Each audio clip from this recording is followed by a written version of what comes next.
let's roll. Co-pilot on the passenger side, be so fly. Yeah, she so lit, we so high. Just me and my chick, yeah. Just me and my chick, yeah. Co-pilot on the passenger side, be so fly. Yeah, she so lit, we so high. Just me and my chick, yeah. Just me and my chick, yeah. She give me a. Yo, what up, y'all? Welcome to another one, man. It's your boy Ra1, and this is Sparking Conversation. And y'all know what I do each and every week, man. I get up here and I talk to some of the world's most interesting people. And this week, I'm going to do the same thing for y'all, right? We got a really dynamic show that's going to go down for y'all tonight. So I want y'all to stick in, stay tuned, and we're going to get to it, right? All right, bet.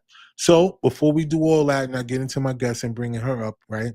We got to do what we do each and every week, and that's giving thanks to all the people that download the audio version of this platform, because y'all are the real MVPs. And to say that each and every week, because like I say, every time, y'all, it's one thing to be up here in front of the camera, and we know this is the main means of how people go viral is the video portion.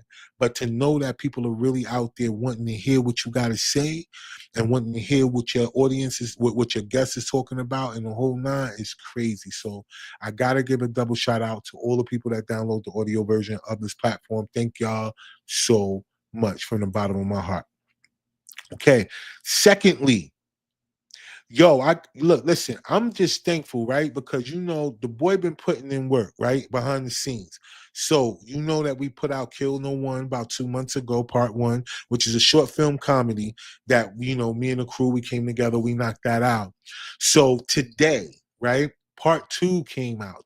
Part 2 dropped today. So for all y'all out there that's on my page, on my timeline, I just need y'all to do me a favor. Go out there, push play, click on the link, push play, and just run the numbers up. All right, you know what I'm saying? Just look out for your boy. It's a funny joint. We got part 2. All you gotta do is like, share, comment, and all that. It's all free, right? It's all free to support. And just let me know what you're thinking, man, for real, because we put a lot of work into the effort. Well, a lot of work and effort into the content that we create. And, you know, staying creative, you know what I mean? Not being able to fall out of the spot of having an imagination. So thank y'all so much for all of y'all that push play already today. And for those of y'all that's watching now and those of you that will watch in the future, I need y'all to just make sure that y'all go out there and check it out. It's on my timeline. It's pinned to my timeline on Facebook. We have Team Collective TV on YouTube if you want to go to YouTube and check it out. And the Collective Visions page also on Facebook. So either way it go, you guys, it's out there for you, man. I definitely appreciate if y'all will go out there, push play, and show your boy some love, all right? So another thing is, too, I got to give a shout out to all the people that support the platform. So I want y'all to always go out there, make sure Lit Sticks is in the building, all right? So if you guys are into the herbal essence, you know what I mean, the 420 vibes, we got that for y'all, all right? We want y'all to make sure that y'all go check that out. Check out Lit Sticks in the brand. They have 7 different strains. They have 2 that they just recently released. And, for those of y'all that are interested, make sure y'all go check them out. We do have a link in the description. Also, Collective Wear. Y'all know the vibes, man. Y'all want to get a shirt to support y'all boy, you know what I'm saying? Y'all know what to do. It's a link in the description. Go out there, click the link, check out the shop, and shop with your boy, man. We got a bunch of new designs out for Collective Wear, so it's out there. All right. So if you guys can make that happen for me, that would be totally, totally dope. And I would appreciate it. All right. So support your boy, support the platform. All right. So before I get into bringing my guests on, y'all know what I do each and every week. I got to give y'all my spill, right? I got to let y'all know what's going on out there, because I think a lot of people, you know what I mean, they get distracted by things, Recently, so many people have been distracted by the Epstein list to the point where they're not really paying attention to what's going on in the background. Now, the one thing that I do want to let y'all know as people who support this platform, that the comments will be wide open tonight. So what I need y'all to do is, if throughout this conversation that we have, if anything strikes y'all got questions, or y'all want to join the conversation, the comments will be wide open. So make sure y'all get in the comments. I make sure that my guests see the comments, as well as those of you guys who post the comments, right? And then we can react to them as well, too, all right? So just make sure that that's there. So really getting into what we're talking about real quick about the distractions, because I understand, like, people just want to know shit. And when we think about what people want to know, we always want to know drama. But what we need to pay attention to is that whenever drama is the forefront, that means something else is going on in the background. Because emotionally, drama is something that people gravitate to, right? Because it's something that affects your flesh, not just your spirit, but it affects your flesh. It has this double effect when it comes down to negativity, right? When it comes down to drama, when it comes down to what a person feels like they want to know. Because regardless of who on the Epstein list or not, and regardless of all that, what we want to know is that when are we going to start paying attention to get together and start yelling out how we need to protect these children, right? More so than we need to figure out because we want to know who was on the list. Now, look, I ain't my business. If you want to know that, you just know that. But the fact that, during this time that everybody's been talking about Epstein, do y'all know in the background that the U.S. and all these other countries are coming up with different ways to change the monetary system? Do y'all know that? Because at the end of the day, who on that list and who not on that list, we could pretty much tell. Like, we don't have to know specifically what names are on the list or the people who visited his island or the ones that's into pedophilia and all these other things. Like, us knowing who, it doesn't mean nothing if they're not going to do nothing about it. Like, how we know, we don't know, it don't mean to do nothing about it. But the fact of the matter is that the children and all these other things that are being affected are our children. Not black, not white, not Spanish, it don't matter about all that. The children don't matter what the race of the child is. A child has no business being exploited the way that they do in the situations that has happened when it is attached to the Epstein list. So the fact that we're using that as a means to separate each other and get into this whole bag about y'all mad because of all that. Listen, let me just tell y'all something. While y'all mad about that and y'all mad about the president, which I don't get because people voted him in there, the man doing everything he said he was going to do. But the one thing that I'm helping y'all, I hope y'all paying attention to, is that your road to freedom is not based on drama. Like, all of us, our goal and our number one mindset should be freedom. Our number one goal should not be just wanting to know who do. Our goal should be freedom. Our number one goal should be freedom because, listen, no matter what your skin color is, if you are under a certain level when it comes down to your financial situation, you are the same. I don't care. You can say whatever you want. I get it. You can call yourself whatever from wherever. I get it. Your ancestry go back to whatever. I get that too. It's all love. It's all respect. But what I'm saying to you is that if y'all not paying attention to what's going on around us, they don't care nothing about who you are and what you look like under a certain level. I'm just going to be honest with y'all. So the fact that we using this corny shit to separate us, because right now, like, listen, there's been a town that just popped up, right? In Arkansas. So now it's this all white only town in Arkansas, in the Ozark Mountains, right? It's called Return to the Land, right? And it's a bunch of people, supposed to be a bunch of Caucasian people, right? Because we got to get out of stipulation of calling each other colors that we not, right? But anyway, and they got their own town, and the basis of what they're saying is that, they don't want no people that are gay and all that other stuff. They want no black people in there, no Asians and no Hispanics. They just want to live with them. And so now the whole commentary that's going up and down all these social media places is a bunch of people who are arguing against the fact that they want that. So you got Caucasian people on this end is saying, y'all, black people get all this and do all that, and now they mad because they talking about an all-white town. And I'm trying to figure this out. Like, I don't know what y'all know, but I'm trying to tell y'all, like, wasn't the most of this shit all white before? Like, y'all don't remember having the whole things where they showed you the water fountains and the people walking in through back doors, and we done been through all that. So the fact that another group of people still want to live like that nowadays, we don't care. Like, why should we care? Like that, a group of people that look alike said that they want to go somewhere. They don't want to be around somebody like me because of the way I look. Do I care? Like, am I supposed to care about that dumb shit? And if I am, why? Help me out. Because I don't care. Like, listen, it's people who look like us who don't want to be. Listen, what does that matter? Like, we need a bunch of like-minded people to be around each other. We need people who goal is number one goal is freedom. That's it. Like, we don't care about people talking about what you look like and you mad like any of y'all had a choice how you was gonna come into this planet and you was gonna make whatever you had to make. Like, you had a choice before you got here to say, yo, what color you want to be. Like, who? Like, yo, you here, you were born into it. So whatever you born into, this is what it is. Like, why should we be upset? And why should we should be using these as a means to keep separating us by color? Like, think about it. It's stupid enough that we was to think that during all of these things, segregation, Jim Crow, and all that other shit, like it was only white and black people in America. Like, yo, it was Asians and Hispanics here too. So look, they wasn't never in the school.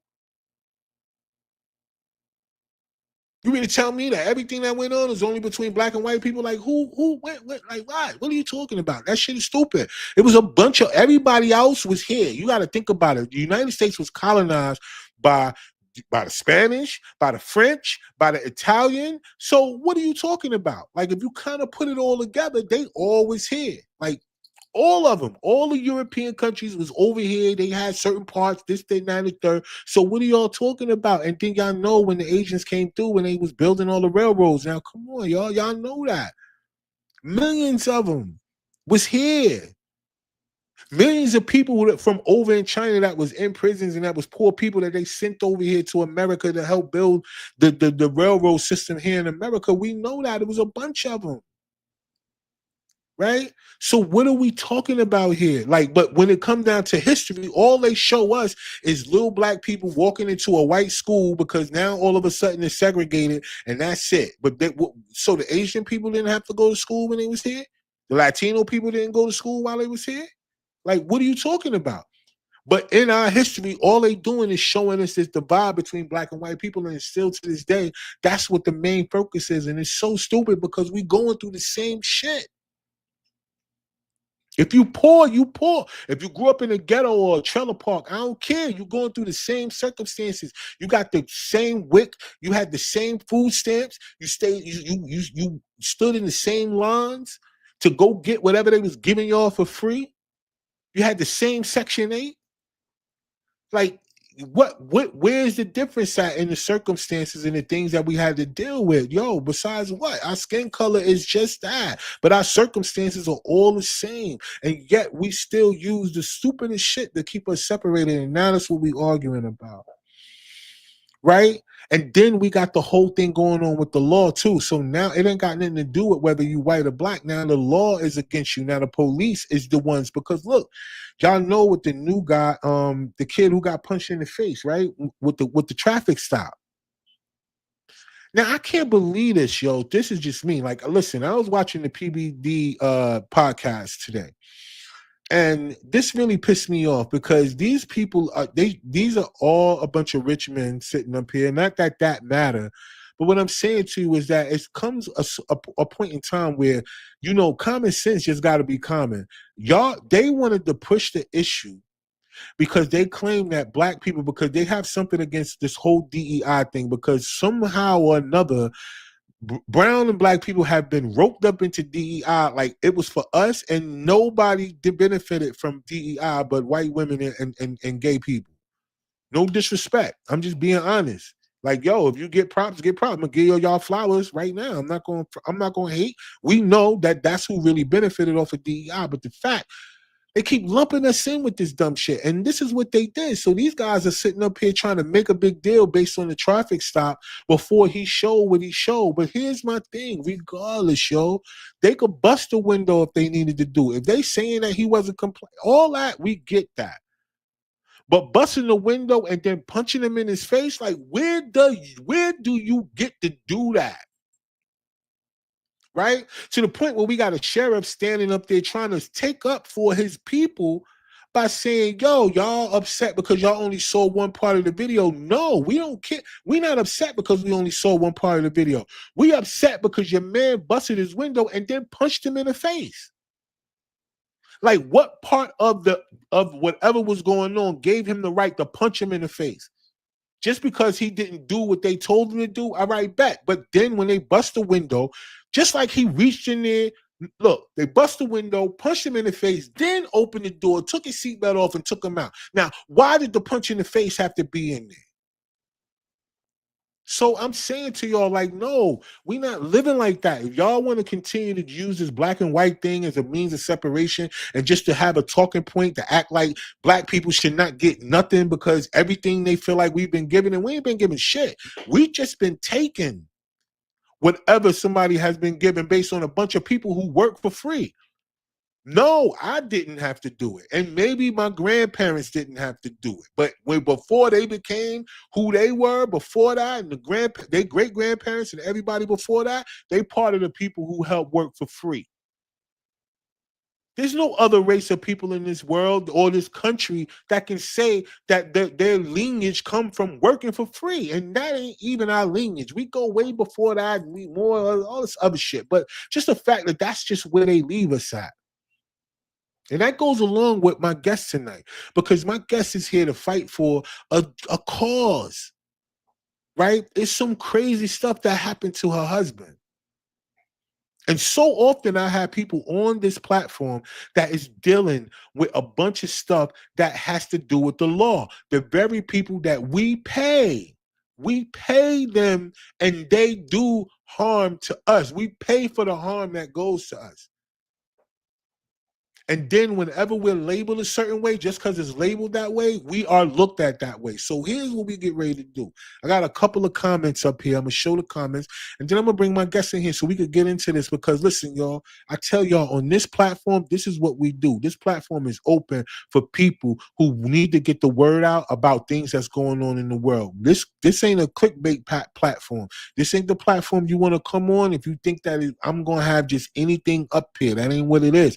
We giving that information out up here. That's no reason for me to have a platform just to be sitting up here talking to y'all. I ain't got to do that, and none of y'all need that. It's some mad people out here with platforms, right? But ain't nobody doing what I'm doing, and that's a fact. So let's do this. Let me show these couple of we're gonna show them, and we're gonna get my guests in the building. All right, don't forget the Native Americans. No, listen, I'm not even, I'm not disregarding the Native Americans, but who are the Native Americans? That's another thing we need to get into, right? That's a whole nother story, because the people who they call Native Americans ain't the indigenous Americans, right? We know about the Mongols and all them other people that came from further north out of Kent. Listen, y'all, it's a lot that we could get into, right? But when it comes down to Native Americans, yes, it was a bunch of people that looked just like me that didn't come here from Africa. We didn't come here on no boats. We was already here because it was more people transported during the intercontinental slave trade than it was for the one that we all talking about, the Atlantic one, right? So let's be real, y'all. Like, we are Native Americans. Do you think that so-called African Americans are a bunch of people who was brought over here from Africa? Y'all bugging, yo. Nah. The ones who came here had a pit stop in the Caribbean, and yes, the Caribbeans and all them was flooded with people from Africa. But over here, come on, that's a whole nother show. But we'll get into that if y'all need that. And I got receipts, because I do more than just listen to people. I read. The sheriff needs to be fired, and that's a fact. I agree with you 1,000%. You don't protect that. Ain't nothing in that's in either one of those videos should have got him punched in the face. Period. You don't get to punch somebody in the face because you upset.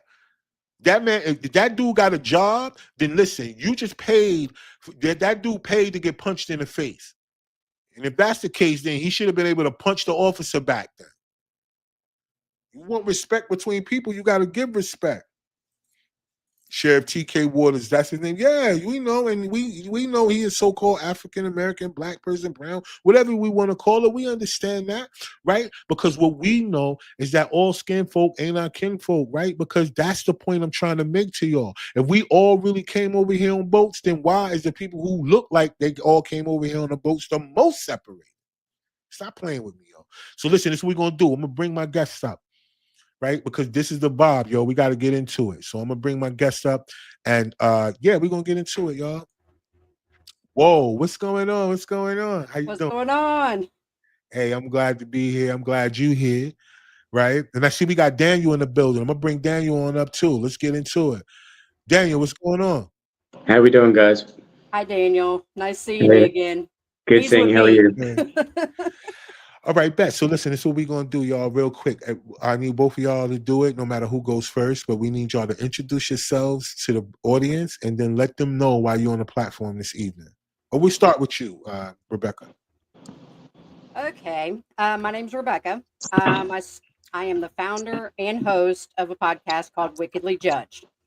We focus on wrongful convictions and getting the untold stories out there.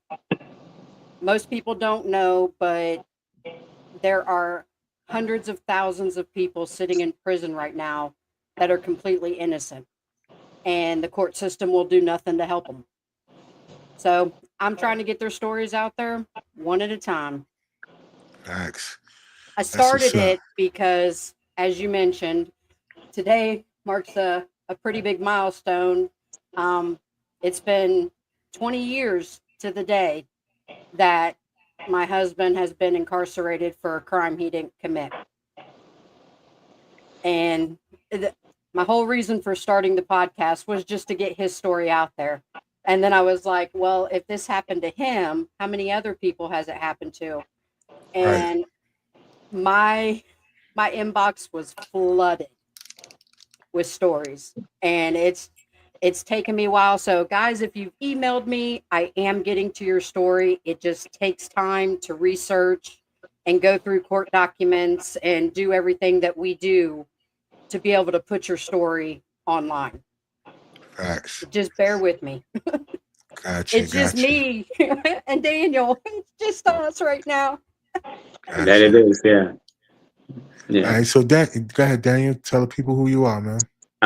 So my name is Daniel. I'm the one of the co-founders of Veteran Alliance. We are a group of people that basically help support active and veterans. I'm active duty myself. The others that we work with all have some sort of military affiliation, be it veteran or active service. We've done a lot of different projects, from helping set up housing for veterans through to working with people like Rebecca and Wickedly Judged. And a lot of it simply started just with a simple conversation on how can we help. The biggest question that a lot of the time that people don't really ask is, what can we do, right? There's always something that can be done. I don't believe that there's never any solution. A lot of people are always looking for something more. They're always looking for some sort of support. So when I heard about what was going on with Wickedly Judged and with Rebecca's situation, I said, okay, well, what can we do to help? And then ever since then, we've started working on building this up. And again, as Rebecca said, that the story started off with one single person, and then all of a sudden people have started pouring their heart and soul into their personal situations, seeking opportunity. And part of it is a level of desperation to get the story, their personal story out there about what they're Right. going through, and knowing that they're not alone. And there's others out there similarly that want help and support. So Wickedly Judged became the biggest opportunity, one of the biggest opportunities for Veteran Alliance to get on board with. And it's definitely a roller coaster, because again, our thing is that we get people constantly connecting with us, and there's so much that's coming in, and people are having to start again and tell their stories. And it's like, we don't know everything that's going on, so we need them to sort of break it down for us, so we Right. can help them to be able to figure out, well, what is it ultimately that you need? So it started off with simply just a podcast idea, to now we've got an investigative service component, which is where we've come in. I'm a private investigator myself. I've got a team of investigators, through to now we've got sponsorship packages and promotional opportunities and merchandising. And it's now just gone from a small little concept idea to a whole big program that we're now putting out there. So That's it's very amazing. exciting. Yeah. So again, I'm Daniel with Veteran Alliance, and you know we've linked up to be able to create this opportunity, which I'm very proud of. I know Rebecca works extremely hard in. I don't unfortunately have as much involvement as much as I would like to. We are definitely trying to make sure that that's doable. So I mean, she was sending emails and, hey, we've got this case and that case, and I'm like, what is going on here? So Yeah. let's take it one case at a time, see what's going on. And we appreciate everyone sending in their stuff. As we said, we are trying to get back to you. We try and keep up that communication. We're always looking for help. It's a lot. amazing. We appreciate the opportunity to come out on your talk show and talk about this as well. Yeah, facts, man, because it's important. I've had a lot of parents on here. I've had a lot of family members on here who are dealing with the same thing. I had a guy on here about 3 or 4 shows ago who was wrongly convicted for a double murder, and he was actually exonerated based on evidence, because it was a new program that showed up in New Jersey where the mayor had came up with this new program and allowed him, and he was the first one. Well, out of 500 applicants, he was the one that they chose, and he was the one who got exonerated, right? And but there's a lot of people who I've had on the platform, and now not so much so, because they've come up with a technology to kind of block the internet access in prisons now, where it's limited, where they could get internet access, but it doesn't allow them a continuous stream. But before that, I was able to get a couple of guys that are actually locked up who has cell phones, who were able to come on the platform and tell a story about what's going on, that were wrongly convicted, right? And just serving time because they just look like whatever a person described them as, not necessarily that they was them. So my heart goes out to everybody that I have on the platform, and even you guys that are in the front lines with your programs, because like I said, it could easily happen to any of us. And the one thing that everybody that is synonymous to everybody is that whenever they were going through it, they felt like they were the only ones. I definitely agree. And I mean, having a background in law enforcement, one of the things I started a while back was my PhD in psychology. So it was education, then I moved over to psychology. And in counterterrorism, we teach a concept. It's an acronym called ESHAB-D, and it's a way to break down how to actually identify a person correctly when you file a report in simple matters, right? And the concept of ESHAB-D is based on like ethnicity, sex, height, build, descriptive features. And if you use that concept, you can describe anybody to an extent. And a lot of the time when people are filing a police report, you've got a lot of emotions, you've got a lot of adrenaline. This person just did this to me, so now your mentality and your psyche is all over the place and distorted, that you can't actually provide the right information the mass majority of the time. Not to mention, and without getting too political, there's also the racial component.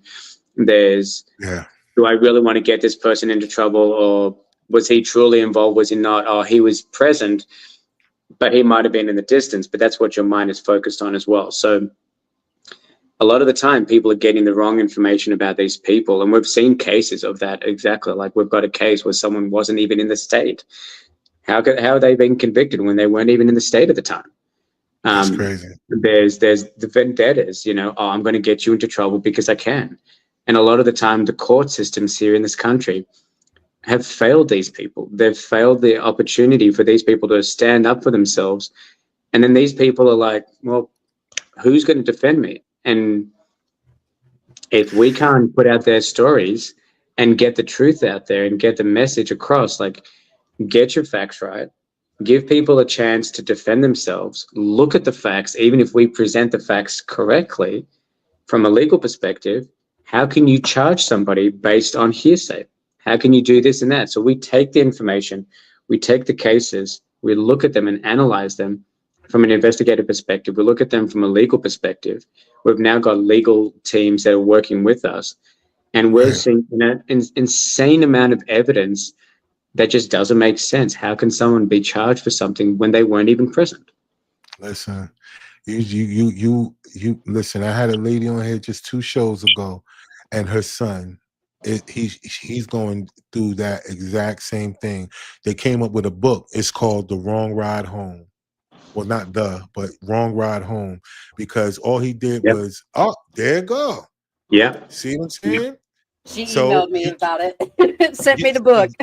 You get what I'm saying? So, and I had her on it, and it was the same thing. It was just like a simple, I'm just going to get a ride home, turned into him getting, 60 years in prison. You know what I mean? And for something he didn't do just because people said so. So Rebecca, listen, let's talk a little bit about, before we get into like Wickedly Judged and all of those things, we gotta talk about your inspiration behind it. Because, when I came across your story, it was through Meg, right? And then, we all been in communication since then, and just the details behind what you're going through. I'm gonna be honest with you. People like you is what's needed in the world. Mhm. And I'm gonna be honest with you, because Mhm. most of the time when men, right, go through things, the first thing that comes into our mind is, eh, people gonna give up on me. People are gonna leave me. Because as men, we've been downgraded to the only thing that makes us worth something is what we can provide financially. Not that we have all of these other things that make up for why we are great leaders. More so than it's just about whatever finances come in. So whenever you go through a situation like what your husband has gone through, where this person still has to be respected in the position that he's titled in, but outside of his presence. So let's talk a little bit about what you personally had to go through that motivated you to start Wickedly Judged. Wow. I would have to say the biggest thing is watching the hmm, watching the public pretenders just totally not care. During his trial, the guy that was supposed to be, defending him and helping to prove his innocence didn't care. Did not care at all. And then when it came to the appellate court, they never appealed his conviction. They only appealed his sentence. And there's a difference. So when you start seeing all these lawyers that are supposed to care about their clients not care, what are you supposed to do? So Right. after years and years and years of searching for something, anything, I found all the evidence that the prosecutor buried. And when I did that, I took it to an attorney, and she assured us that she was going to bring him home. And instead, because of two little words in her motion, he's still sitting in prison. And we've exhausted everything that we can do statewide. Now we have to go to federal. Well, to file federal motions, there's a certain procedure. I didn't go to law school.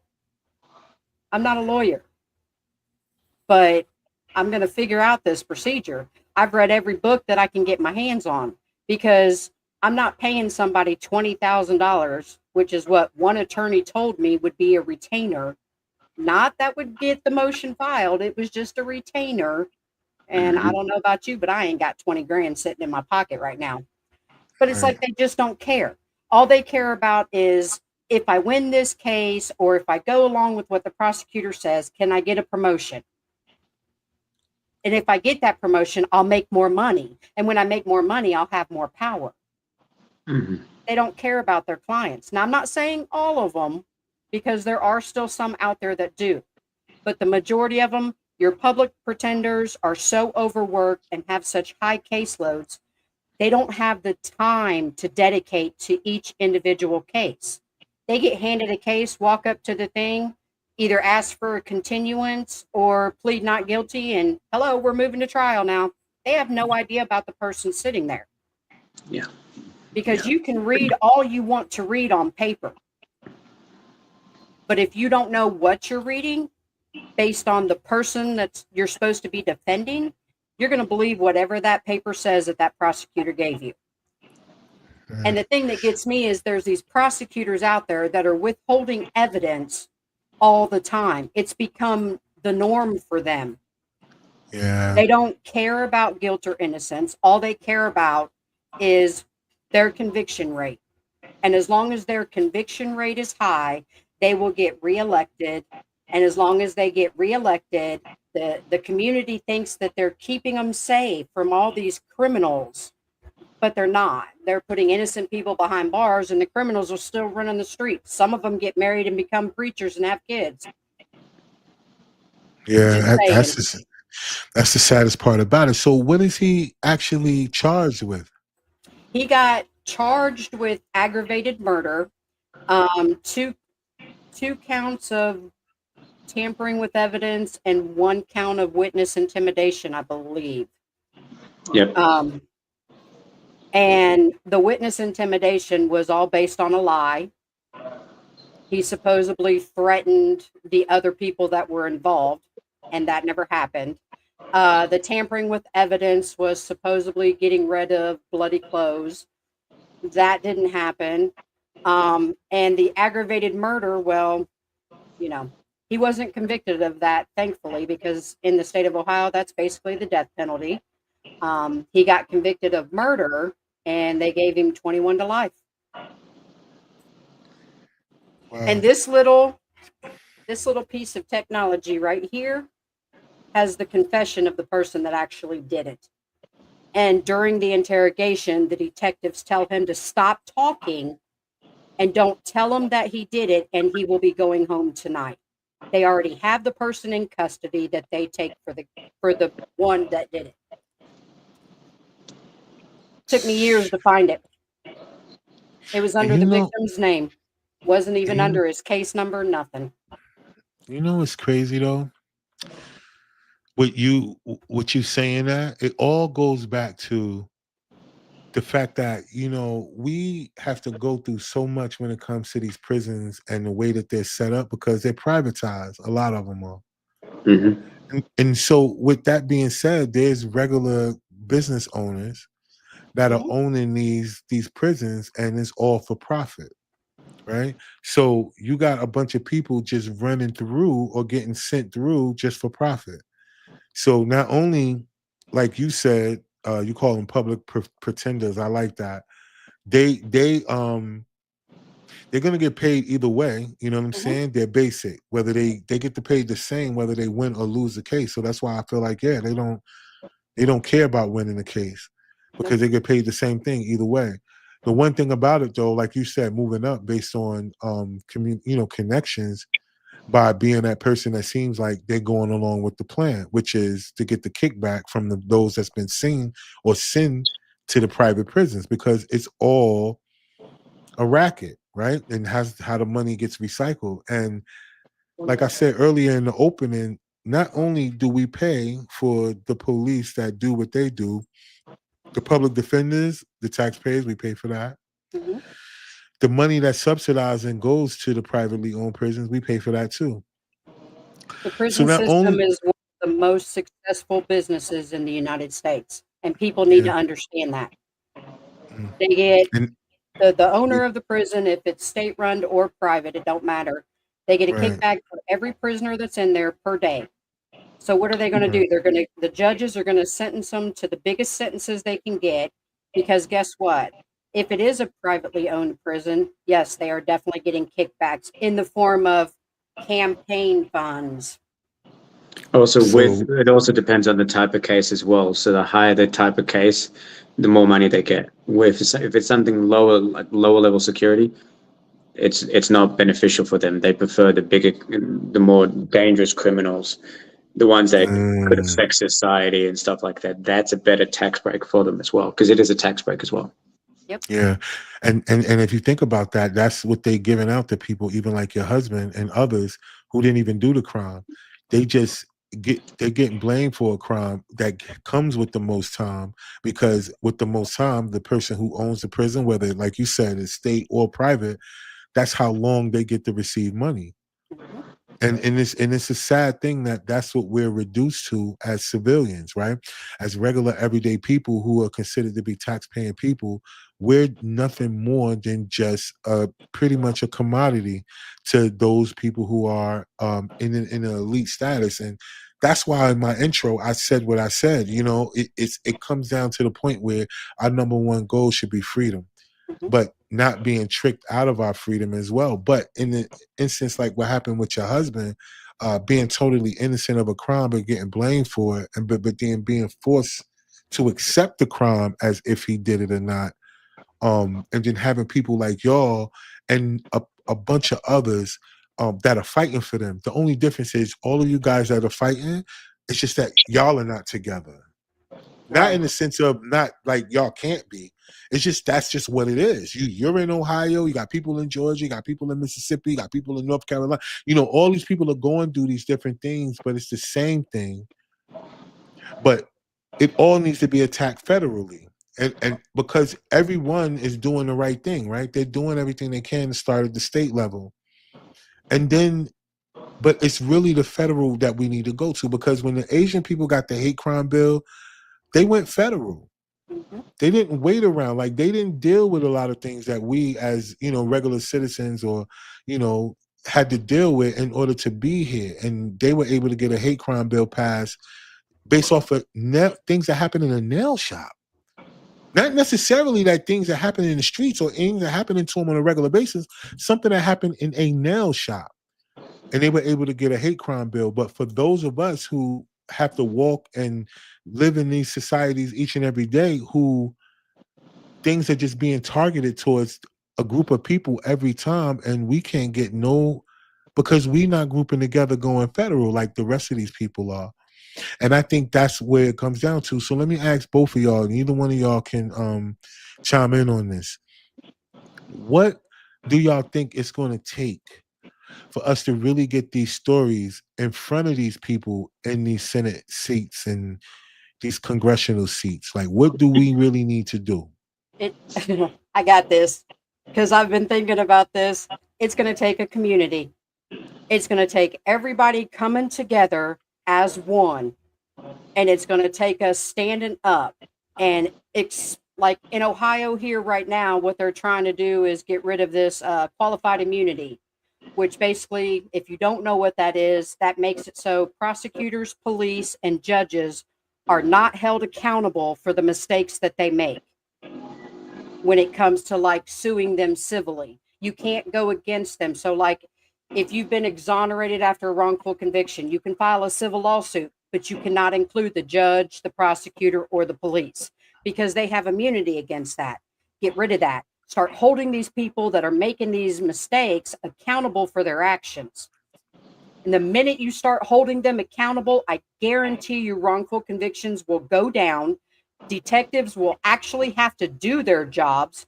The police will actually have to investigate. And the prosecutor will actually have to look at the case to make sure he even has a case. Not do what they do now with, oh, okay, you say he did it, great. Let's fit the narrative to make sure that we find him guilty. And that's what goes on right now. That's what's happening all over the United States. I don't handle cases just here in Ohio. I've already handled a case in Texas. I've got 2 coming out of Missouri. I handled one in Florida. I'm all over because this is a nationwide problem.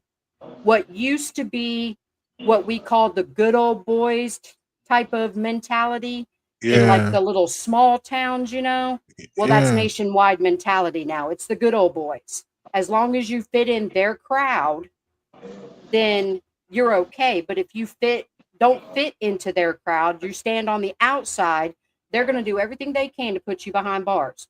Y'all think slavery ended. Slavery did not end. It went from the cotton fields to the prison system.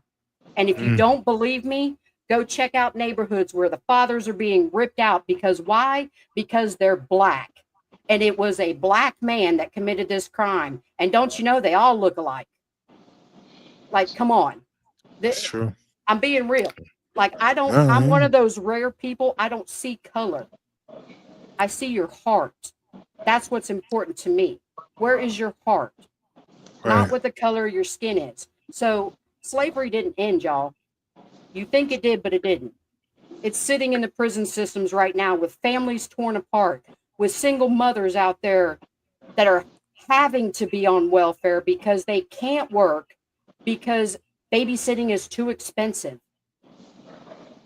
And they had a breadwinner in the house and somebody falsely accused them of something. And of course they had to have done it because the police said so. And they're always right. And I don't hate cops either. My daddy was a cop in the Air Force. My brother was a cop in the Air Force. I don't hate the police. I just think Right. what they've done is they've gotten lazy and they've gotten lackadaisical, and they're not doing their jobs to the best of their abilities. And what's happening is these old school cops are retiring, and the new school cops that are coming up are not being trained properly. So Right. instead of defunding the police, put more money into them, train them correctly so they don't see color. So they see a Right. crime and they can do what they need to do to investigate the crime. Start holding the prosecutors accountable. Start holding these judges accountable. You want to get rid of Right. wrongful convictions. That's what's got to happen. And the only way that's going to happen is if we all come together as one and fight this as a community. Right. So- I agree. So there's two other points that I think we can make as well. Part of it is level of education. Being a former cop, being a teacher myself, working in the whole field, everything. It comes down to understanding what is actually going on, not being closed-minded about, hey, I'm just going to accept it, because that's not good enough, right? If you look at the statistics and understand the incarceration rate within the United States just alone, and understand that it is extreme. And we're not just talking about like one or two people we're talking about everybody can get arrested at any point simply for looking the wrong way. And you've got freedom of speech under the First Amendment. You've got all these guys that are now out on the street with their cameras and filming cops and whatever else. The next thing is that the cops are getting lawsuits against them for whatever else. These guys are out there, as much as people hate them and they're a nuisance, people are out there actually fighting and trying to show what's going on. But a lot of the time, people are turning a blind eye to the situation. Well, it doesn't affect me because I don't know Johnny. I don't know this person. I don't know that person. Why should I care? How does that affect the daily person on what's going on? But in the end, again, it's part of a community. And whether you believe it or not, somebody is going to get affected, right? Yeah. Within the military, you can fire a bullet. Someone's going to get affected at some point, whichever way you want to look at it. The second thing is that we spend so much money on a system that is always going to be working against us. You can put up $20,000 for a retainer for a lawyer, and there's no guarantee. Well, $20,000 should give you a pretty good guarantee of something.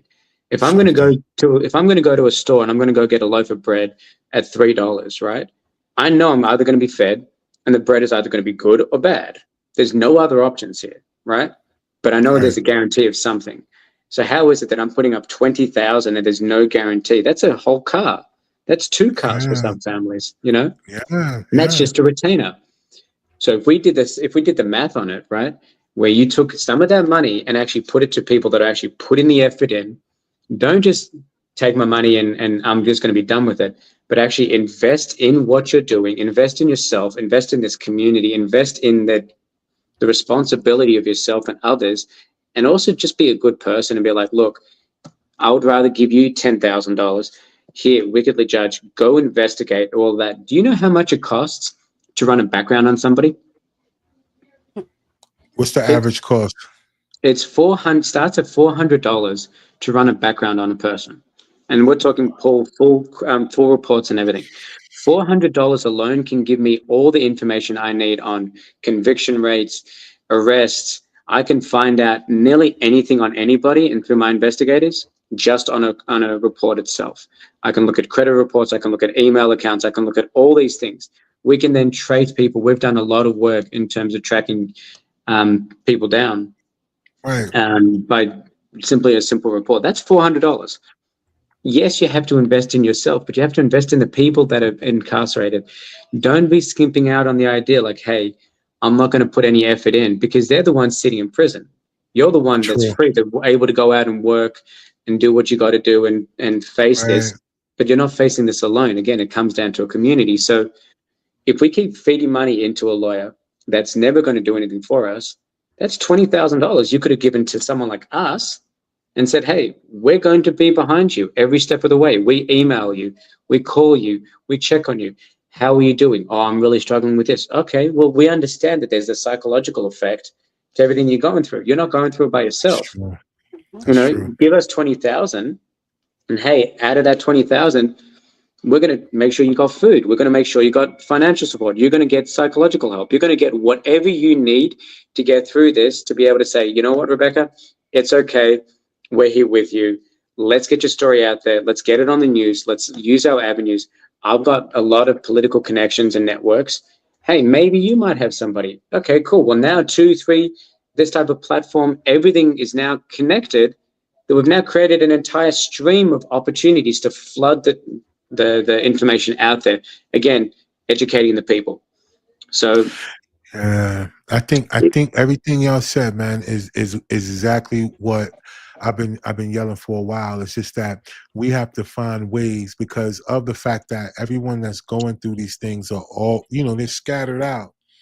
Right. And then what you guys are doing is a lot different than what somebody over here is doing, and then what somebody over here is doing, but they all kind of have the same goal in mind, which is to get justice for the people who were done wrong, because not only people who were incarcerated wrong, there were people who were unarmed civilians that have been, unalived by the police. And then we have pedestrian murders that has happened just because people don't care about, people who walk. Right. We see this all the time in a bunch of major cities where a lot of people are losing their lives just by vehicular manslaughter by somebody who just hitting and running, because that's what they do. And we are trying to figure that out too. Like, how is that allowed when there's a camera on every street light in every intersection in a major city? But then yet they can't find these people who are doing this to like regular civilians that are walking. I've had a bunch of cases where the police have just technically just not investigated a blatant murder of a person because they were a pedestrian, right?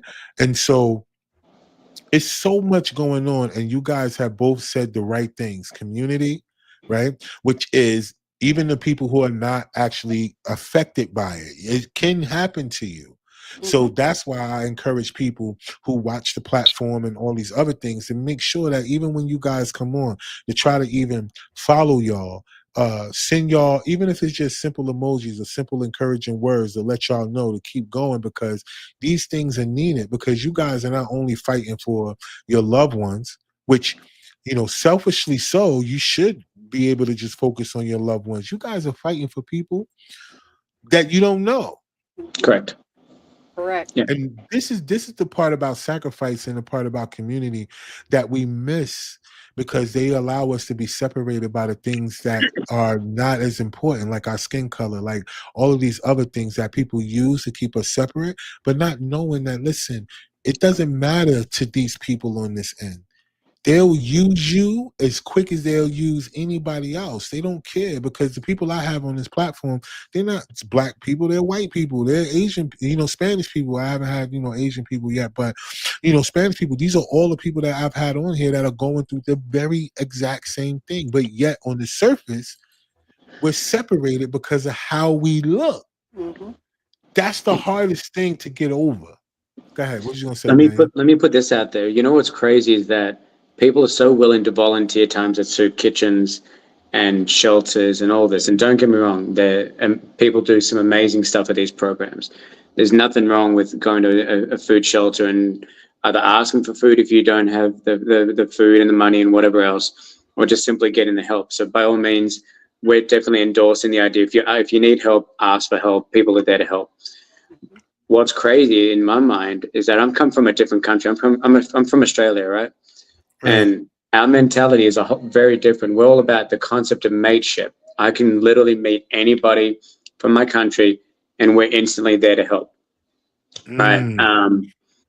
People are so willing to volunteer their times at soup kitchens and shelters and stuff. Well, what's the difference between what you're doing over at a soup kitchen and what you're doing with us? Right? You're giving up your time to somebody that you don't know to give them some food. That's great. Well, jump on with us as well. You can take 10 minutes out of your week, send an email, write a letter, get your kids to, write a thank you note, or, hey, you know what, we're here with you and stuff. One small word can change the life of an entire person. A simple card, we don't do old school cards anymore and stuff, but I get donation boxes given to me from the Jewish community because I'm the Jewish liaison here at this army base. Right. And we get kids every month writing notes to the soldiers like, hey, we're here for you. Thank you for what you're doing and all of that stuff. A lot of Yes, these sir. soldiers don't get that communication anymore. And it's amazing to see the way that they've changed.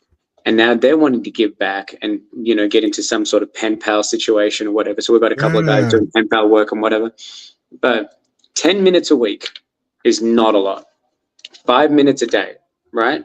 You take 5 minutes a day to pray, to check your emails. Some guys are on TikTok, you know, doing all that. You think about how much time we Yeah. waste doing other things when jump on board with us. We need volunteers. We need people to say, yes, I'm going to listen to this platform. I'm going to take 20 minutes out of my day to come and listen to what these guys have to say. You know what?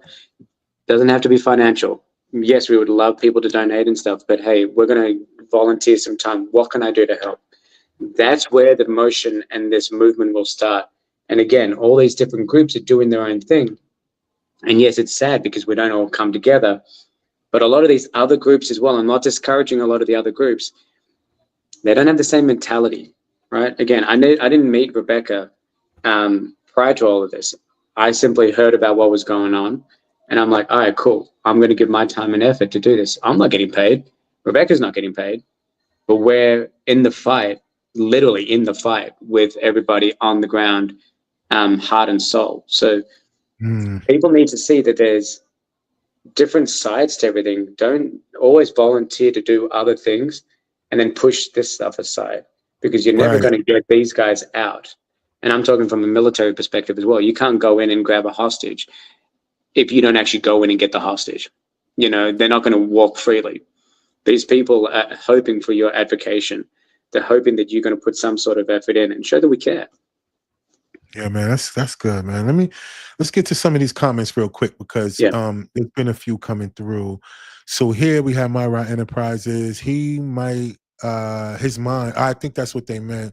One of those impacted by the get out mentality. For those that don't know what this means, watch the movie. I think what they were referring to was the part that we were talking about the sheriff earlier, and how we particularly watched that happened, but they wanted to twist the narrative, right, to make it seem like the officers were correct. When we were, all of us on the outside were saying, like, we never said that the officers was wrong, besides the fact that he punched him in the face, right? Like, why did he need to be assaulted when you guys already clearly outnumbered him and you had everything that you could to do what you needed to do? He didn't need the assault. And the fact that he was able to assault him so freely like that. Can you imagine how many people get assaulted who don't have their cameras on, right? Because that's not everybody's first instinct. Sometimes they be so scared that they trying to just be in, fight or flight mode, that they don't always turn it on. But all right, let's see this next one. Electing the right people during midterm elections. I think that's very important as well too, right? I definitely agree with that one, for the simple fact you have some states out there that are still using laws from the 1800s. Michigan is one of them. Michigan literally has what they call like a hearsay law, where you can literally say somebody did something to you, and the courts will take it and run with it, and they will find that person guilty just by what you said. It's literally guilty by hearsay. Well, one of the cases that I handled was guilty by hearsay.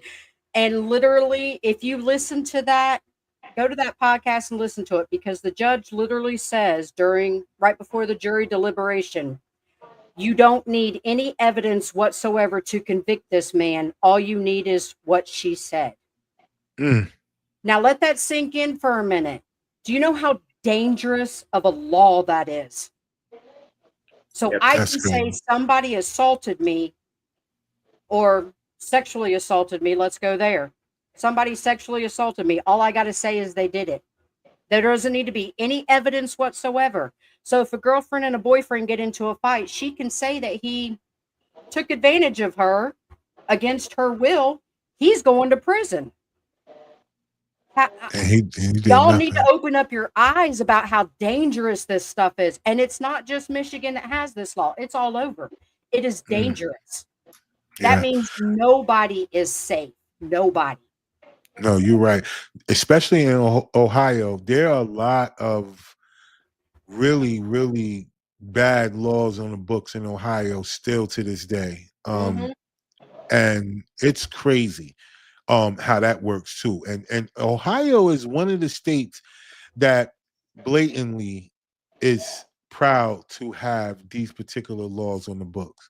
Yep. And no one that has been voted in since on the mayoral and the governor and has done anything to help change that form of legislation in the state of Ohio. And I just don't get that. In Ohio, I mean, there's a lot of other places that have some pretty bad ones, but Ohio itself has some really, really, really racist laws on the books.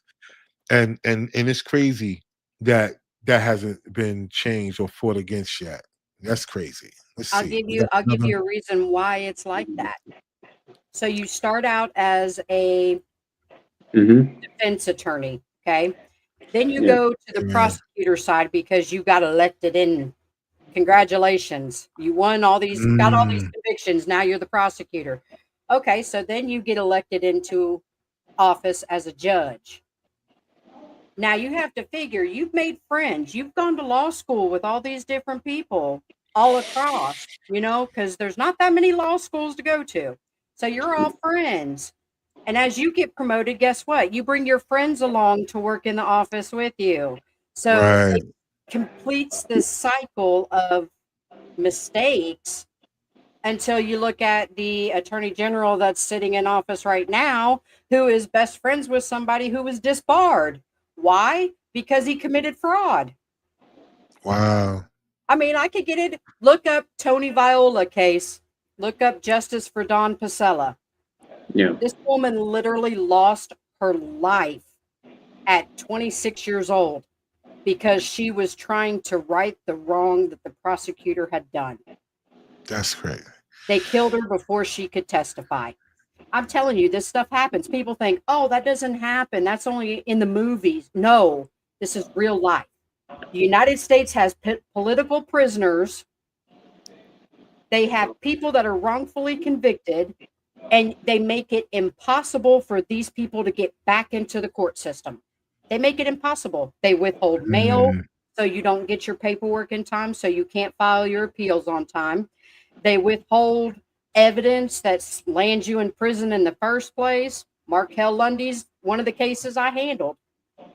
They swore under oath that the DNA was his, and then as soon as he was convicted, now all of a sudden the crime lab says, "Oh, we made a mistake. The DNA was not his." He's still in prison. Yeah. If you got DNA that proves it was not you, why is that man not free? Because the court system doesn't want to admit that they made a mistake. Plain and simple. It's that simple. 20 years from Johnny. Why? Because the prosecutor during his time is now an appellate judge. They're not going to go against him.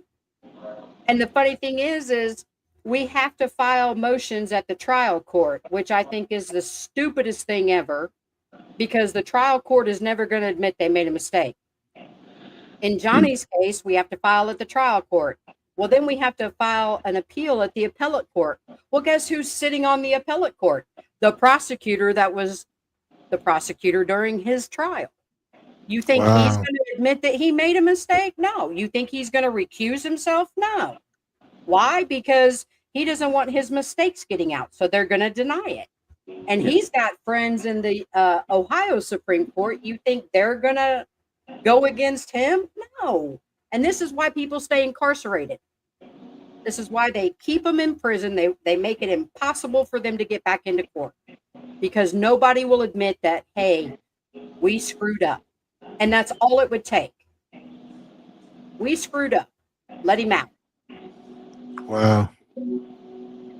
Yo, listen, that's crazy. And I think that's what this next comment goes into. I think we pulled it up early.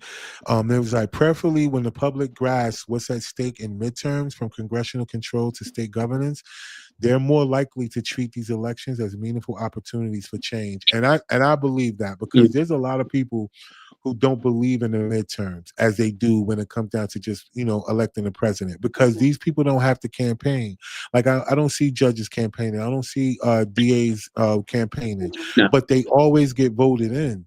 And the problem is that they get voted in when it's just a certain low number of people voting, or when there's nobody voting.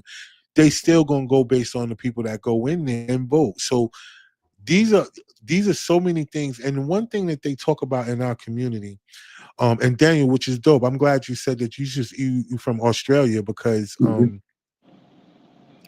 just the culture is different there, right? But over here, they make us feel like politics is not important, to the point where you have a whole bunch of people who will walk around and be like, yo, politics ain't my thing. I don't get into politics. When that's the number one thing that controls us is politics. Yeah. So with you coming from okay, go ahead. Yeah. No. I was just going to say, the one thing that I would like to put out to anybody, and you talking about that, is, having worked in the political system as a campaign manager and stuff, is ask questions, whether it's midterm, whether you're going for governor, whether you're going for president and stuff. Everyone always asks the bigger questions of, what are you going to do to put, the border control situation and this and that. That's all wonderful, right? Again, that's not exactly affecting the immediate life of people, but maybe it is, maybe it isn't. Ask the small questions on, if I elect you as president, if I elect you as governor, if I elect you as secretary of state or whatever, how are you going to impact what directly affects me as a person, especially if I've got someone convicted, right? If I'm going to elect you, then who do you have as a contender for chief justice of the state, chief prosecutor, whatever it may be, and then ask them the questions, have them come to the debates, have them be out on the streets, as you said. I can tell you for a fact, when we were running campaigns, we didn't work with anybody else other than the governor candidates, secretary of state candidates. And we had the guy that we were working with, he was running for mining, chief of mining or something like that, right? And he was out campaigning. And I mean, he had one other guy that he was running against. Well, his career was so far ahead of everybody else that we already knew he was going to get voted in. So that wasn't an issue. But he was out there amongst the people. Whereas all these other guys are hiding behind the law books. Well, law isn't there to protect you. Law is there to protect everybody else and protect the word of what the state and the government want to represent. And if you don't uphold the law and you don't question the law, it's never going to change. So when you go out there for midterms, ask the questions that are going to put them and make them uncomfortable. Ask the things, hey, what am I going to do if my person gets incarcerated? What do I do to get him out? Are you going to stand by us? And do you care? Amongst all the other questions. Sorry. And then, continue with what you're saying. Yes, we're governed by politics. You're right. No, I'm agreeing with you. Like, and that makes a whole lot of sense. It's the questions to ask. I think most people go into these places and they just listen, because for so many reasons. They just accept the answer. I'm gonna feed. This is psychology 101. You want to order a burger from McDonald's, right? These are the only options I'm going to give you. How many people, and we do this ourselves, that's why I say it, how many people ever ask for a Big Mac meal without the middle bun? And have you ever gotten a response on, oh, we can't do that? Why not? Why can't you do that? You can't take a middle piece of bread out? Because no one ever does it. We do it because we don't like the middle piece of bread. Right. But I always get told off, like, no, we can't do that. We can't do it. Well, no, you can. You just choose not to. If you don't ask the questions and you don't put the question out there, we just choose blindly. We just accept everything as if it's a normal response, because we put this blind trust in people as if it's, okay, you're a judge, you should know the law. Well, when was the last time they handled a low-level case? Everyone wants to deal with the big, higher, fancy cases and this and that, and it's going to be, put on national news, and I've just won this, and now I've got my $6 million payout and whatever, and blah, blah, blah. Okay, everyone wants the death row types of cases, but no one's ever willing to take the guy that's just jaywalked.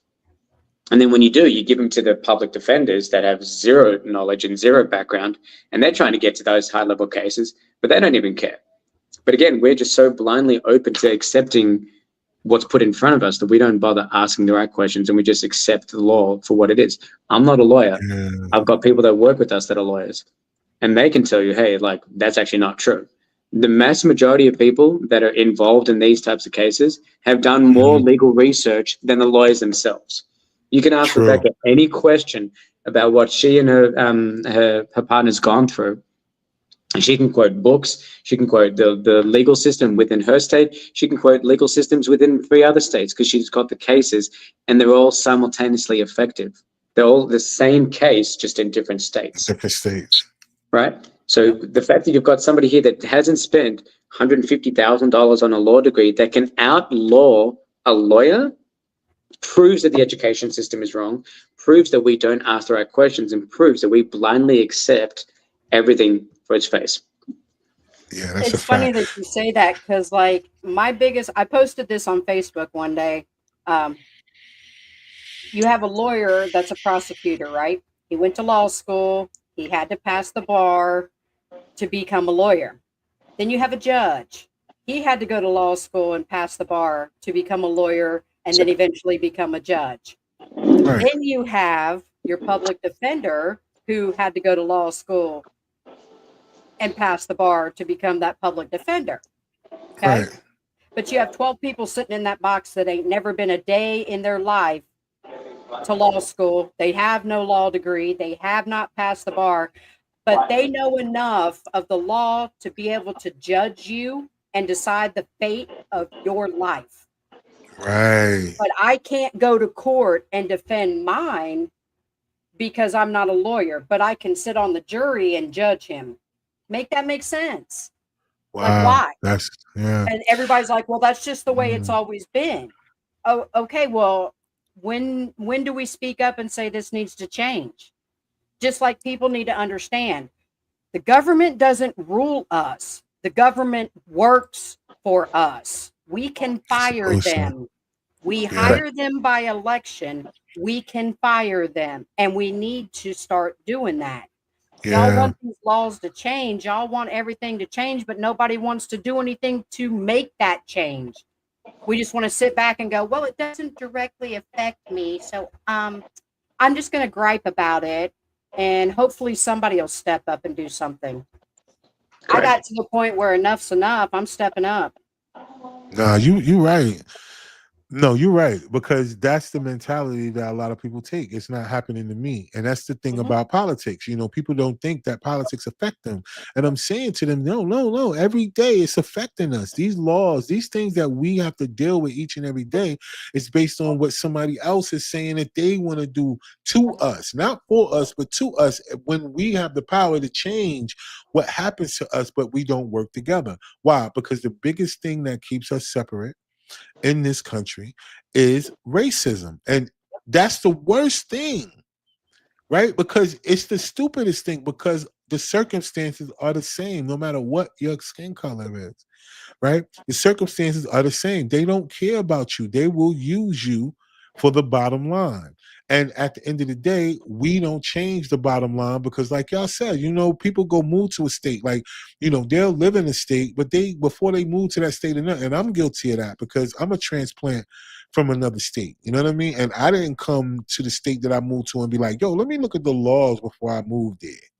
Yeah. To see what happened, just if some mishap happened, because mistakes happen all the time. Let me just make sure. Most people don't.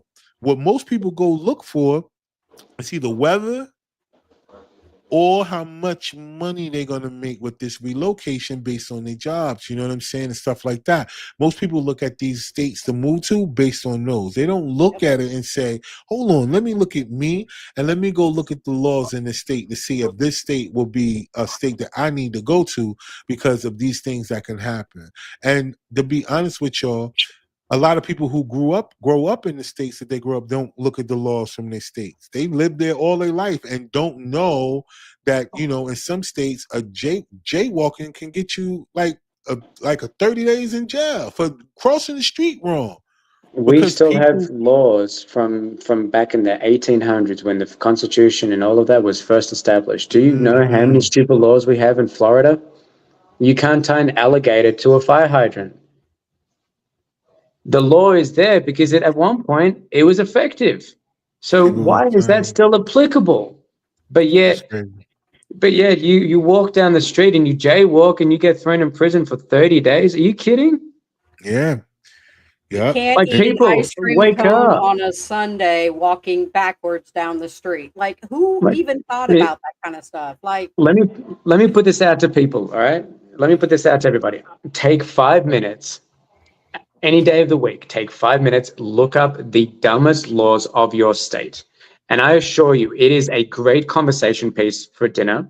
It is a great conversation piece for a work colleague. And it is one of the funniest things that if you are having the worst time of your week and it is just, you hate work, life is just not working for you, and you just want something to break that negative mentality and stuff, look up the dumbest laws, because I guarantee every single state's got one, right? For Arizona, Florida, wherever you're from, I guarantee you can find 2 minimum of the dumbest laws that will change your entire day.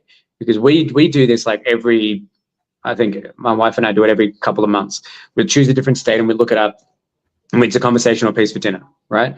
It also helps keep the dinners alive, and other than just talking about work.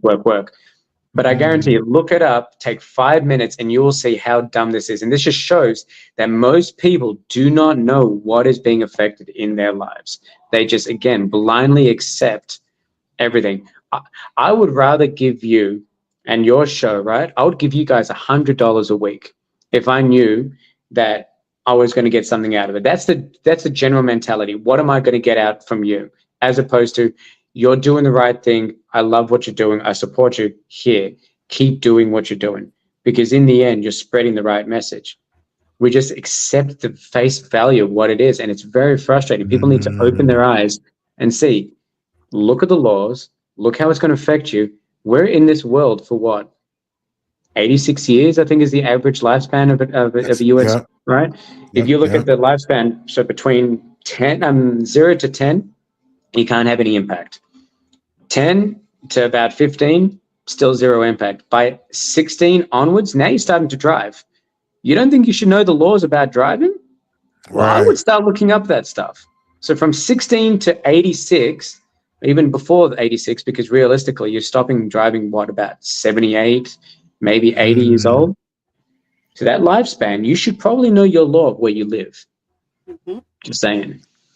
No, you make a perfectly good point, because that's the thing about a lot of people. They have smartphones, but they don't use it to be smart, right? Because this is easy information that people could look up, but that's not what pops into people's mind. What pops into people's mind is, what's the latest rapper doing? What's the latest movie star doing? What's going on with the Epstein files? What's going on with all these different things, versus saying, yo, asking like ChatGPT. And it's another thing about artificial intelligence, we've always had artificial intelligence, even when starting with Google, but people have not called it that. So people have thinking that this is something new, and it's not.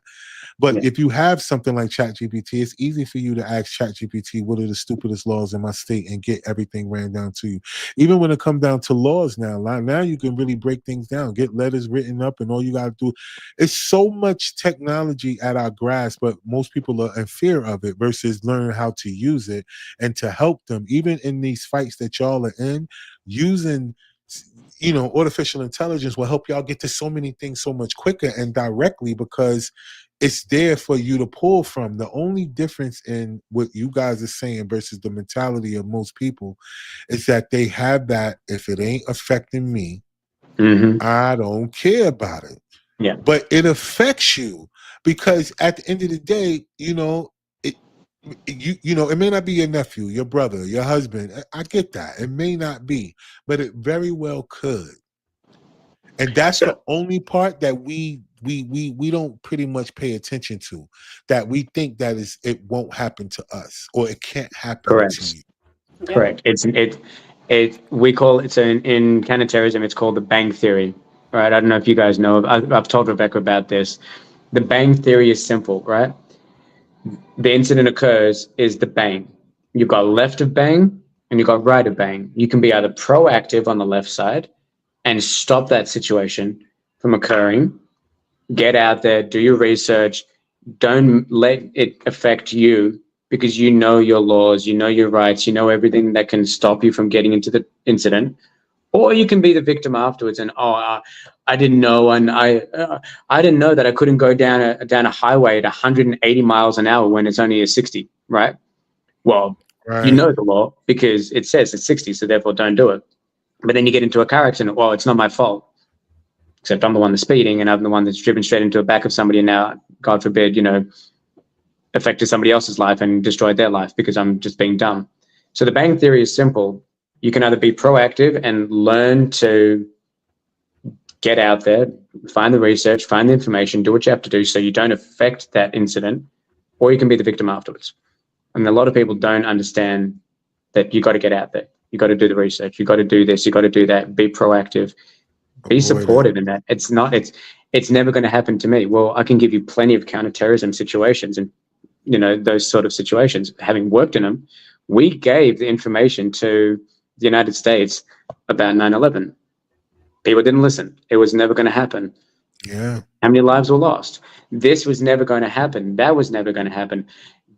Yeah, Rebecca knew Johnny was going to get into all of this trouble, right? Clearly, because that's how it works. I mean, had you told her that 20 years ago, and hey, Johnny, 20 years from now, you're going to still be incarcerated for something you didn't do. You think you would have, people, come on, it's not difficult. They would have moved. They definitely would have moved. So somebody let's rewind history to show you, and then replay it. Mm-hmm. And if you can't replay it in your mind and make sense, it doesn't make sense. Keep things simple. Keep things logical. I'm not going to put myself into a situation, right, where I'm going to get into trouble because it's not a normal thing to do. You don't go out there searching for that. If you go out there searching for trouble, you're going to get into trouble. The law will catch up to you. But if you're not out there, let alone in the same state, and yet you're the one getting dragged away because supposedly there's evidence against you, why are you not getting the help that you need? Why is your family out there begging literally for people to help support, and yet people turn a blind eye? It makes zero sense. And one thing people need to understand too is wrongful conviction does not necessarily mean that you are completely innocent. Correct. Now let me explain this. Wrongful conviction means that you were wrongfully convicted of a crime.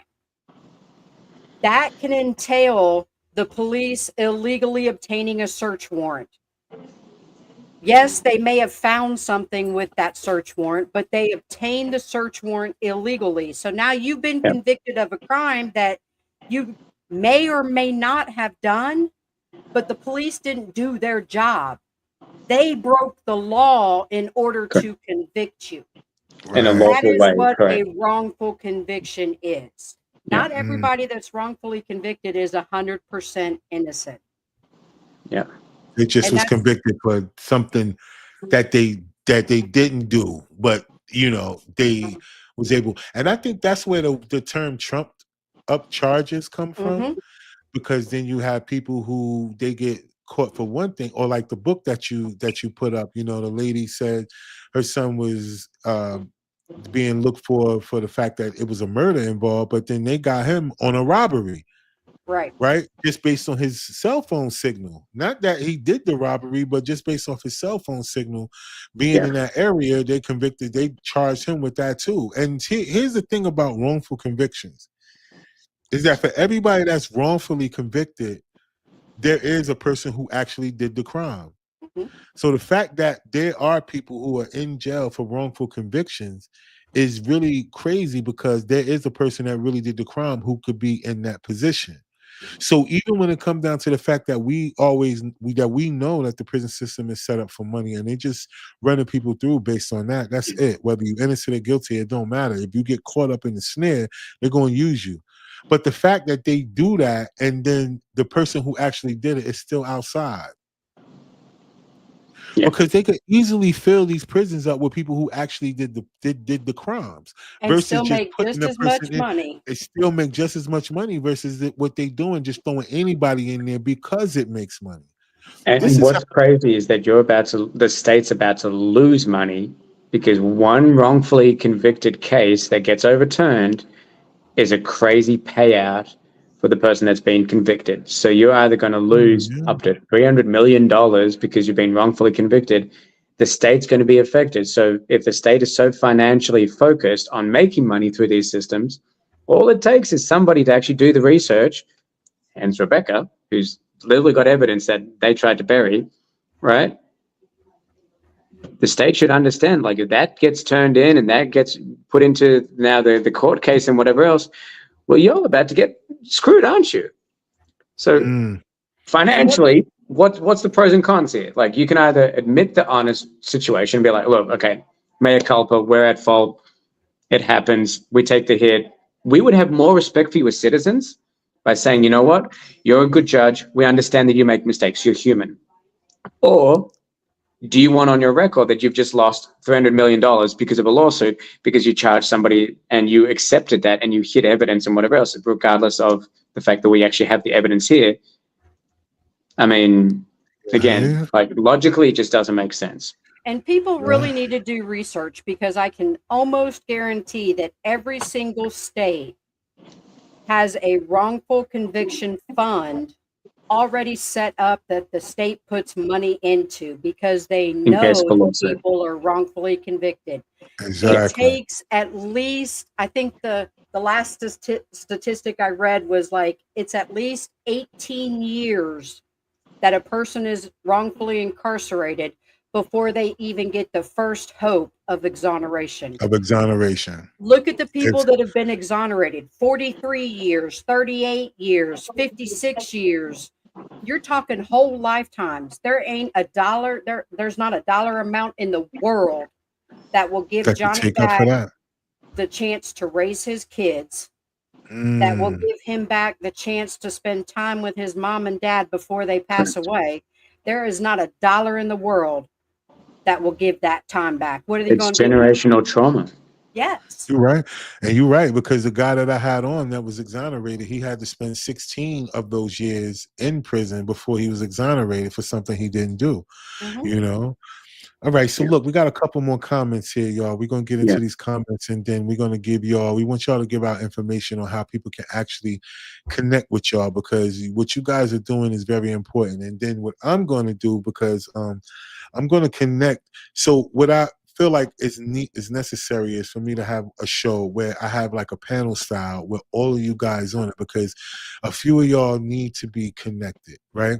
And then what we do is we have this conversation, this open conversation about the different things, but also find a means to, like y'all guys said, outside of your personal organizations, finds a way to connect and everybody move in unison for a common cause. Whether it's what we are talking about tonight, whether we got to come up with some way for judges and prosecutors to be held accountable for the things that they do, or we got to find a way to get some of these things that we're going through and have them labeled as hate crimes, because there's no way that a person should be in prison for something they didn't do and not be considered a hate crime. That is a hate, because like you said, they lose so much more than just oh, I'm sorry, here's some money. They lose, like you said, raising children. They lose parents. They lose all of these other things throughout having a time that somebody just said, oh, I just did something because I felt like it. It's just not cool. So let's see. We got another comment, but more people need to be educated. So many people have been asleep and brainwashed. That goes along with what you said, Daniel, about education. It's a lot of people who are just not educated, or they're not self-educating themselves with these smartphones by trying to figure these things out. So that goes along with what you said. Okay, and then we got Karen Glasscock here. She says, until prosecutors are held liable for misconduct, anybody can be wrongfully convicted. Correct. This has to change, and American people need to step up and demand change. And listen, that goes along with what we're saying, right? Correct. It's American people, not white people, not black people. We got to get out of the stigma by grouping each other up by color, and start to understand that as a group of Americans, we are all being held accountable by people who get in these positions. You said it earlier, Rebecca, like, listen, this person is this person's friend. They went to school with this person. This person got a promotion and then brought this person through. Nepotism has worked against us in so many different ways that we have just accepted it. Like you said again, Daniel, the acceptance of this is just the way it is. And this is not the way it has to It's be. not. Yes, it's the way It's it's not. been, but it's not the way it has to be. So Karen, thank you for that. Because like That's a I good said, comment. Yeah. we throughout this program tonight, like if a person watches this, there's been a bunch of people jumping on tonight, and people are going to watch these playbacks. You know, if they don't get nothing out of this conversation tonight, the one thing they should get is community, communication, and togetherness. And if people don't get those three things out of our conversation today, they've missed completely all of our points tonight, because that's all we're saying. Right? These are the things we need to do as human beings, as a group of people who are affected by the same things on the same level, just maybe in a different place, state, whatever, city, whatever. Same scenario. Look, this is what we got to do, because you guys, people need to be able to reach out to you guys directly, right? Because there's going to be times where people need someone like y'all who, Rebecca, you personally, you're going through something and you still have the strength to fight for other people. Some people are going to need to be able to contact you. And the same thing with you, Daniel. You're here, you're from a whole nother country. You fought for the country, right? You're still fighting for the country. You're still enlisted, right? And you're also fighting for people. Outside of protecting people. So we're going from the active duty side right now in the infantry to working with chaplains. So I'm with the chaplain corps, and one of the things we see, especially over my base, is that there's a high suicide rate, and a lot of it comes down to we don't ask the right questions. We don't always show that the soldiers have got something going on. Everyone's got their own internal struggle. Everyone's got their own internal fight. Speak, ask for help, ask somebody that's gone through it. Rebecca is not the only one that's gone through it in the entire country. You're not the only one that's putting out a podcast. Share the message, share the love, show the support, and don't be afraid to ask for help. I mean, I'm not even from this country, and yet, what can I do? What can I do to help you? What can I do to help somebody? Someone like Karen coming on is great, just asking these questions, saying these comments, because, again, you're showing that you care. Karen is actually the girlfriend or fiance of the case that will be on my podcast in September. Fantastic. Oh, that's great. That's awesome. And then also, if Karen wants to come on the podcast and talk about it too on my platform, you know, just connect us and we can make that happen too, because we need as many stories as we can to get out there, and so we can actually form this alliance that needs to be formed.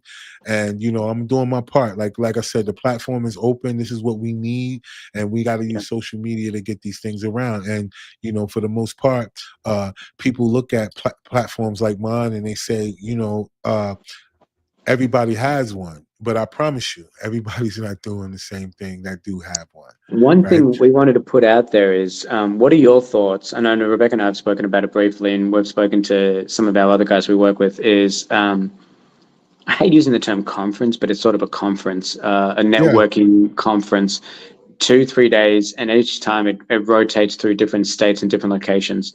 And having someone like yourself as an MC, leading panels, talking about that, getting everybody with their stories in a simultaneously beneficial location, getting those sponsors and all of that stuff isn't too hard, right? But getting people into the same room, other than just hiding behind a camera, because I can be here and I can be like, yeah, cool, I've got 15 other things going on, and it's like, oh yeah, my attention's on you.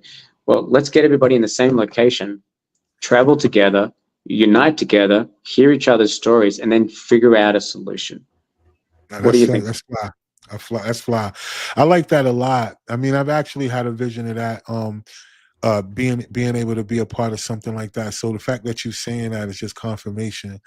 And, you know, that's just the way God works. A lot of times we think that, you know, these are just random thoughts that we're given, and not understanding that they're visions that we're given. And when you're in your purpose, things will show up to align up with you long as you're in your purpose. So I'm definitely with that. And I think that's what's going to be great about creating an online panel first, to get everybody together and on the same on the same communication path.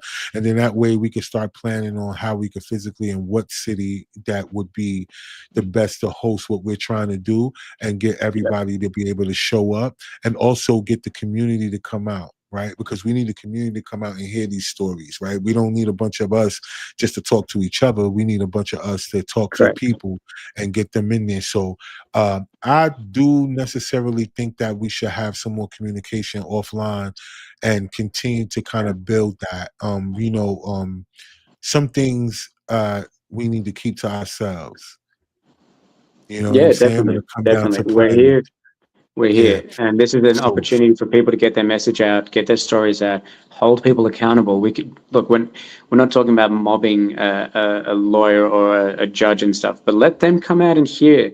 Let them. It's one thing to say it over a phone. It's another thing to look at somebody's eyes as they're telling you the story. It's yeah. another thing to look at somebody and sit with them and hold their hand and pray with them and be like, look, it's okay. You're doing your job. We're doing our job. We're just trying to get the love and attention that's needed out there for our own family members, our friends, our community, the wider United States. Well, look, this is what we got to do, because before we Yeah. get out of here, I need to make sure that each of y'all give out the information that y'all need to make sure that people can contact y'all directly. And we're going to double back and set these other things up. But for right now, we need people to be able to understand how they can reach out to y'all. So we'll start with you, Rebecca, then Daniel, you'll close us out. And we'll make sure that people can understand. So go ahead, Rebecca, let everybody know how they can find you and get more information about everything that you have going on. Well, there's a couple ways that you can reach me. You can go to wickedlyjudge.com, and we have a contact us page on there. We've got a submit a case page on there. So you can go that way.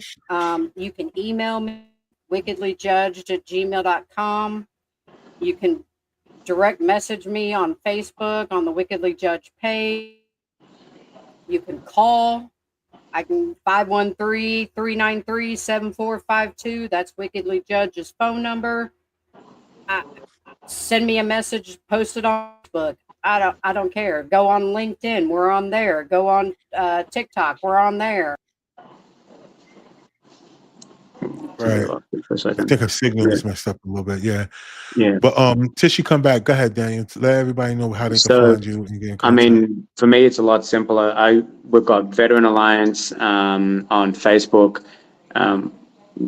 Being in the military, it's obviously a lot harder with time and effort. So what I would do, and I'm all about networking and promotion and support, is I'll send you my details, and then that way people can go through you as well. And that way we've Okay. already got that network partnership, same as Rebecca with Wickedly Judged. Right. To contact me personally, I don't give out the cells and stuff. So we do more of a behind the scenes type administrative type stuff. But Right. again, if people want to reach out, they can go through Wickedly Judged, through Rebecca and everything, because obviously we work directly with them, supporting them. I'll give you my details as well. We can do all of that offline. Okay. And then Bet. people can go through you and again, ask for help. If you need help, we're here to help. We're here to listen. And even if we can't specifically help you right now, don't be afraid to reach out to someone like yourself and to Rebecca as well. Right. All right. Yeah. So listen, to all of y'all that watched tonight, man, and everybody that jumped off and on, and then to all of you guys that's going to watch the playback, we really hope that you got a lot of information out of tonight's show. We hope that you can look at the guests that I have on here and then be able to have, be empathetic, right? Because although you personally may not be going through the struggles that they're going through, we understand that you possibly could. And even if not so, we're all dealing with something that is out of our control. And so we need to always make sure that we can be in a position that we can receive support without it looking like it's a handout, or without feeling like, subconsciously making you feel bad because you have to ask for help. Closed mouths do not get fed. Now remember that. And for the most part, there's no such thing as a dumb question. Now you might get a dumb answer, but there's no such thing as a dumb question. So we got to make sure that people ask all the right questions. Put yourself in a position to be there for others so others can be there for you. This is just how it go. And listen, I'm gonna be honest with y'all. Some of the people that y'all may support may not be the ones that support you in return. But just like any other thing, when you're in the right space and you're in your purpose, God is always going to send the people that you need. So just be mindful of that too. We got to make sure that we do things to keep us, our emotional intelligence very high. All right, because in these particular times, like Rebecca, she is open, Daniel is open, but like they said, y'all, they are helping people. They're not open because they have time. They're saying to you, reach out, but they are actively helping people. So let's make sure that we can fall in line. You want to get help, help somebody, and then they can help you. Remember, they could get to you quicker if they have more hands-on helping them get through the things that they already have. It's like anything in life. Teamwork is how it works. Yes, there's one man with a vision, but if you have 4 or 5 people, they could take over a whole state. So you just got to be the people that understand that it works better when people work together, right? Absolutely. So each and every one of y'all know the vibes. Each and every week, I get up here and I talk to some of the world's most interesting people. So keep it locked each and every Tuesday, 8 p.m. Eastern Standard Time. Just check in with your boy, and we're going to make sure we get y'all this information. And we're going to always have guests on there that have amazing stories that you guys either can relate to or you can support, right? So until then, y'all know what to do. Stay focused out there, stay fly, and remember, if you don't believe in yourself, nobody else will. So until next week, y'all, peace.